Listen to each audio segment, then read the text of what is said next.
எக்காரணத்தை கொண்டும் நீங்க நீதியை விட்டு கொடுக்காதீங்க. நீதி விட்டு கொடுக்கணும் என்ன அர்த்தம்? எக்காரணத்தை கொண்டு இயேசு போல நீங்க என்ன செய்யுங்க? நீதியை விட்டு கொடுக்காதீங்க. நீதி விட்டு கொடுக்காதீங்கன்னா என்ன அர்த்தம் அப்படின்னா, எல்லா காரியத்திலும் நீ தேவனையே விசுவாசம் முதலிடம் வைத்துக் கொள்ளணும். அது எக்காரணத்தை கொண்டு செஞ்சாதீங்க. 2-3 நாள் வச்சிடாதீங்க. அவமானம், கஷ்டம், நஷ்டங்கள், பிரச்சனை எல்லாரும் கூட வந்துடும். விட்டு கொடுத்துடாதீங்க.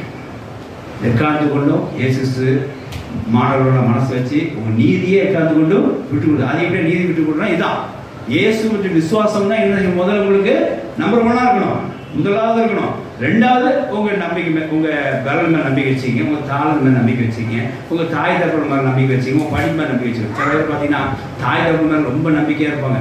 இயேசு 2வது கொண்டு வச்சிருவாங்க. எங்க அப்பா என் கூட இருந்தாலே போதும் அப்படின்னு நினைக்காதீங்க. அவங்க அப்பா எத்தனை நாள் இருந்தவங்க கூட இருக்க மாட்டார். ரொம்ப தாய் தகவல் நம்பிக்கை இருப்பாங்க. அப்படி இருக்கக்கூடாது. முதலாவது என்ன செய்யணும்? இங்க பார்க்கணும். முதலாவது